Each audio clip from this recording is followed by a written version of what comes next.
Vadodara police વિભાગ તથા કોર્પોરેશને આજે પણ અલકાપુરીની બહુમાળી બિલ્ડિંગોના ગેરકાયદે દબાણો પર સપાટો ચાલુ રાખ્યો હતો। વડોદરા શહેર પોલીસ તથા મ્યુનિસિપલ કોર્પોરેશને અલકાપુરીના બહુમાળી બિલ્ડિંગોના ગેરકાયદે દબાણ સામે લાલ આંખ કરી હતી। ગેરકાયદે દબાણો દૂર કરવા ગઈકાલથી શરૂ કરાયેલું સંયુક્ત ઓપરેશન આજે પણ ચાલુ રહ્યું હતું। આજરોજ પોલીસ અને કોર્પોરેશને મળી વધુ કેટલીક બિલ્ડિંગોના ગેરકાયદે બાંધકામ પર બુલડોઝર ફેરવી દીધું હતું। અલકાપુરી વિસ્તારમાં પાર્કિંગના નડતરરૂપ દબાણો દૂર કર્યા હતા। દર્પણ કોમ્પ્લેક્સ બોમ્બે શોપિંગ સેન્ટરની દિવાલો તોડી દબાણને હટાવવામાં આવ્યું હતું।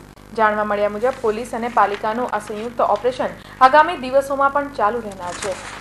एक्सप्रेस होटलનું તોડવામાં નથી આવતું। શ્રીમ શાલિની મોલની બહાર એક ફુવારો મૂક્યો છે, એ આખો ટર્નિંગ છે, પેટ્રોલ પંપ બાજુમાં પેટ્રોલ પંપ છે, તો ત્યાં આગળ એ ટર્નિંગ બહુ લાંબો ટર્ન મારવો પડે છે, તો સ્ટેશન તરફથી આવતા વ્યક્તિઓને ઘણી તકલીફ પડે છે।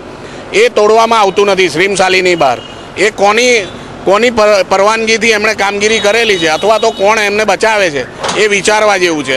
બીજું, એક્સપ્રેસ હોટલની બહાર ગાડીઓની પાર્કિંગ પુષ્કળ હોય છે, એનું પણ ફ્રન્ટમાં જે માર્જિન છે એ બી ફેન્સિંગ મારેલી છે, એ બી તોડવા જોગ છે।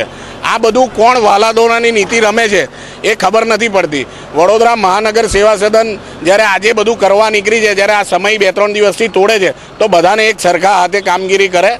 બાંધકામ પરવાનગી વિભાગના બિલ્ડિંગ ઇન્સ્પેક્ટર, ડેપ્યુટી ટીડીઓ સાથે છે, એ લોકો જે નોટિસો આપી છે એ પ્રમાણે જ અમે કાર્યવાહી અમે કરી શકીએ।